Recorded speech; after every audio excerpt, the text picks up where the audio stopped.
Hello and most welcome aspirant. तो स्वागत है आपका आपके एस लर्निंग क्लासेस में। I hopes all are fine and working good.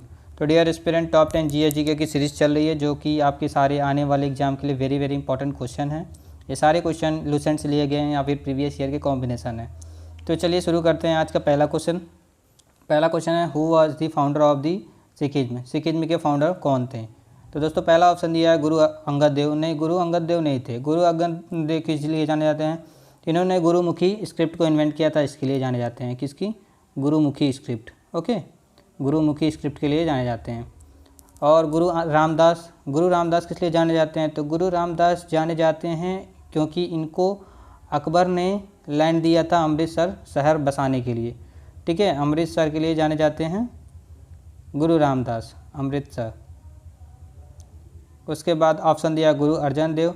तो गुरु अर्जन देव ने ये जो अमृतसर शहर का कंस्ट्रक्शन को कंप्लीट किया था। ठीक है, इन्होंने कंप्लीट किया था। लास्ट ऑप्शन दिया है गुरु नानक देव। गुरु नानक देव आपका बिल्कुल राइट आंसर है। Guru Nanak Dev was the founder of the Sikhism. Okay, चलते हैं नेक्स्ट क्वेश्चन पे। नेक्स्ट क्वेश्चन है, who was the founder of the Bahujan Samaj organisation. दोस्तों ध्यान देने वाली बात यहाँ पे ये है कि ये है बहुजन समाज ऑर्गेनाइजेशन। ओके, और बहुजन समाज पार्टी अलग है। ये बहुजन समाज ऑर्गेनाइजेशन आपका 1910 में बना था। ओके, ये बहुजन समाज ऑर्गेनाइजेशन 1910 में बना था। और जो मायावती वाली पार्टी है बहुजन समाज पार्टी, ठीक है, वो बना था 1989 में। ठीक है, तो ये आपको कंफ्यूज नहीं होना है इन दोनों में। तो इसका राइट आंसर क्या होगा? पहला ऑप्शन दिया है V R Shinde. V R Shinde नहीं, वी आर सिंधे आपका गलत आंसर बनता है। वी आर सिंधे ने क्या किया था? तो वी आर सिंधे ने आपकी डिप्रेस्ड क्लास मिशन सोसाइटी के फाउंडर थे। Okay, depressed class mission society के फाउंडर थे। अब मुकुंद राव पाटिल नेक्स्ट ऑप्शन दिया है। मुकुंद राव पाटिल आपकी बिल्कुल राइट आंसर है। मुकुंद राव पाटिल ने ही बहुजन समाज ऑर्गेनाइजेशन की स्थापना की थी। कहाँ पे की थी? तो सतारा, महाराष्ट्र में की थी। ओके, नेक्स्ट ऑप्शन दिया है ज्योतिबा फूले। तो ऑप्शन नंबर बी तो अपना करेक्ट बनता है। ज्योतिबा फूले के बारे में थोड़ी सी बातें जान लेते हैं। तो इन्होंने सत्य शोधक समाज की स्थापना की थी। इसको भी इन्होंने महाराष्ट्र में ही किया था। नेक्स्ट क्वेश्चन पे चलते हैं, क्वेश्चन नंबर 3 पे। क्वेश्चन नंबर 3 दिया है, which of the following is an example of the igneous rock. इनमें से कौन सा एग्जाम्पल है इग्नियस रॉक की? ओके, तो पहला ऑप्शन दिया ग्रेनाइट। ग्रेनाइट करेक्ट आंसर है। ग्रेनाइट आपका एग्जाम्पल है इग्नियस रॉक की। गैब्रो भी है। तो both option A and B. ठीक है, granite and gabbro both are the example of the igneous rock. थोड़ी सी इन्फॉर्मेशन लेते हैं इग्नियस रॉक बनती कैसी है। तो दोस्तों जब वल्केनिक इरप्शन होता है तो क्या होता है, ढेर सारे हॉट लावा निकलते हैं और वो ज़मीन पे गिरते हैं। बाद में वो धीरे धीरे जब ठंडे हो जाते हैं तो वही आपके इग्नियस रॉक के फॉर्मेशन करते हैं। ओके, ये आपके इग्नियस रॉक का फॉर्मेशन करते हैं। तो ये होता है फॉर्मेशन ऑफ इग्नियस रॉक। उसके बाद आता है आपका ये दिया है आपका मार्बल। मार्बल कौन सा रॉक है? तो ये आपका metamorphic rock. Okay, metamorphic rock, ये भी आपको याद रखना है। मेटामॉर्फिक रॉक है ये भी एग्जाम में पूछ लिया जाता है कि मार्बल कौन सा रॉक है, तो मेटामॉर्फिक रॉक। तो मेटामॉर्फिक रॉक कैसे बनता है? तो दोस्तों जब इग्नियस रॉक जो होते हैं या फिर सेडिमेंट्री रॉक, वो धीरे धीरे बहुत लंबे समय बाद धीरे धीरे टेम्परेचर प्रेशर को झेलते झेलते वो धीरे धीरे अपना फॉर्मेशन बदल लेते हैं। इग्नियस रॉक और सेडिमेंट्री रॉक की फॉर्मेशन बदल के अपना मेटामॉर्फिक रॉक बन जाते हैं, जो कि मार्बल होते हैं और भी अनदर होते हैं। ओके, तो बढ़ते हैं नेक्स्ट क्वेश्चन पे। क्वेश्चन नंबर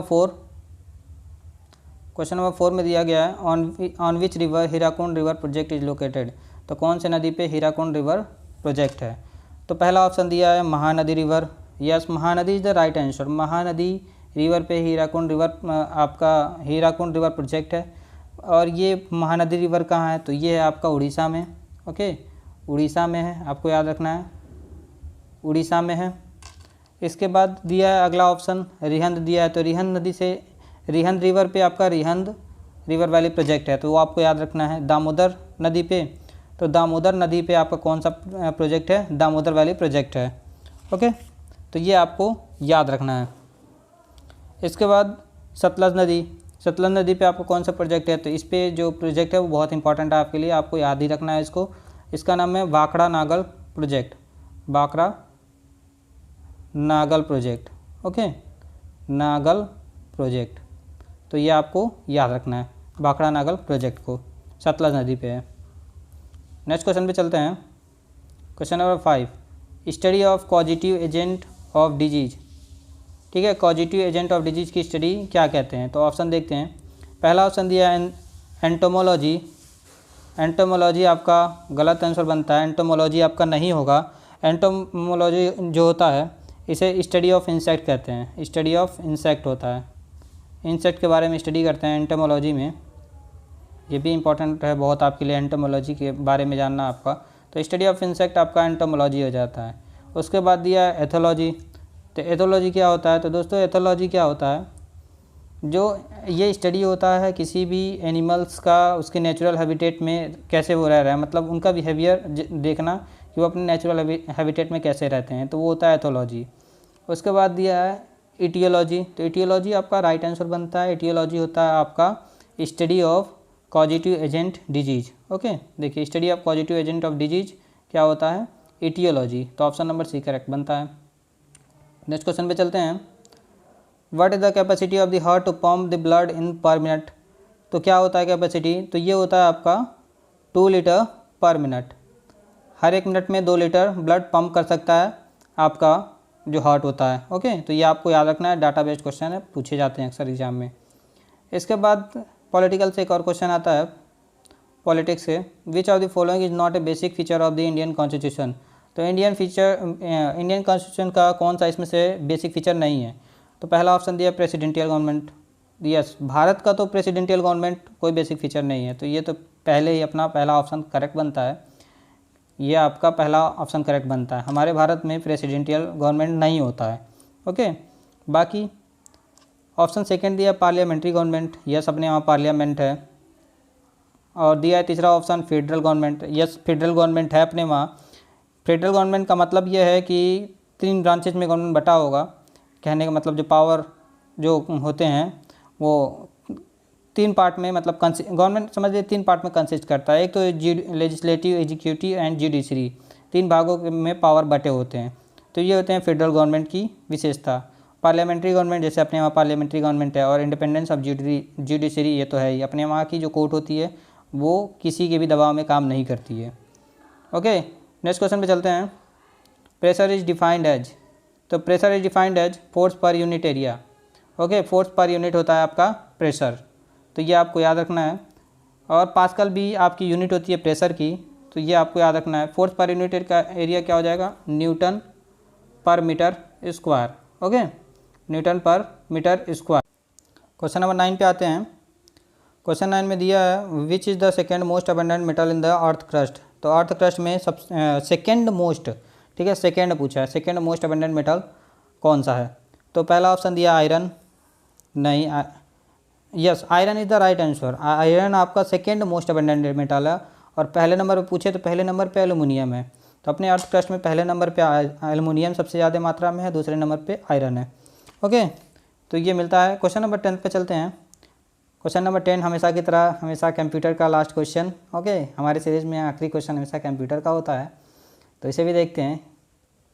तो लास्ट क्वेश्चन ये दिया है the main component of the fifth generation computer is. तो 5th जनरेशन कंप्यूटर का मेन कंपोनेंट क्या है? तो पहला ऑप्शन दिया है इंटीग्रेटेड जनरेशन। नहीं। तीसरा ऑप्शन दिया ऑप्टिकल फाइबर। ऑप्टिकल फाइबर आपका बिल्कुल करेक्ट आंसर बनता है। जो 5th जनरेशन के कंप्यूटर होते हैं उसमें ऑप्टिकल फाइबर होते हैं, इसे आपको याद रखना, ये याद करने वाला क्वेश्चन है।